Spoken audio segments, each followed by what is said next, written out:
inta u dhaxaysa dabakaaya madow macmacaanka salaama iyo hareeraheeda nin ama naag baa dhul ka gadanaya waxa ayna ka bixinayaan nusbooskii $70,000 Maraykanka ah waxayna ku dhisayaan dabaq ama filo u kacaysa ku dhawaad ama ka badanba $1 milyan Maraykanka ah sanad kadib sidaan ayaa dhacaysa. bismillaahi raxmaani raxiim walal ku soo dhawow kanaalka socdaal bulsho barnaamijkani haddii uu ku cajabiyey like share iyo subscribe-ka waa xaggiina fikirkaagana waa inoo muhiim ee inoogu reeb commentiga.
meeshu waa god marka guriga la dhisaayo kor baa loo qaadayaa si uu biyaha u shubo laakiin xisaabka kuma darayaan xaafadani sideen wax ka yeelnaa.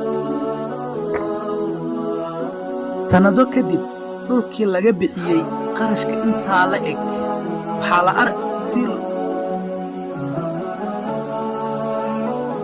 sannado kadib dhulkii qarashka intaas la ekaa laga bixiyey sannado kadib dhulkii qarashka intaa la eg laga bixiyey durbaba waxaa la arkayaa asagoon biyaha soo bixin karin durba waxaa la arkayaa asagoon biyaha soo bixin karin. sababtu waxay tahay cid waliba hortooda ayay waxay ku shubayaan dhowr kaarika oo cara ah taasi oo durbaba keeni karta inuu gurigiiba god galo dhulkiina uu sara maro kadibna aysan biyihii soo bixin karin. haddaba maxay tahay xalka ugu wanaagsan ee khasaaraha noocani ah?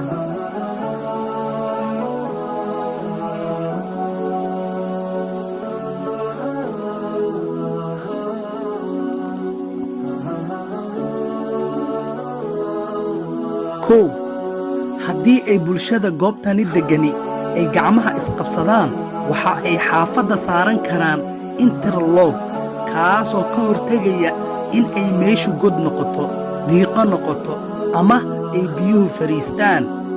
2 in ay samaystaan bulaacado tegaya ilaa iyo badda balse taasi waxa ay ku baahanaysaa in ay ka wada qayb qaataan dhammaan degmada dawladda iyo shirkadaha intaba.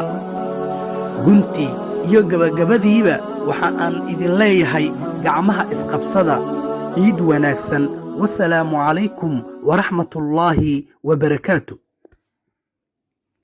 barnaamijyadeena haddii uu ku cajabiyey like share iyo subscribe-ka hanaga ilaabin si aad inoo dhiirigelisid fikirkaagana waa inoo muhiim ee noogu reeb commentiga.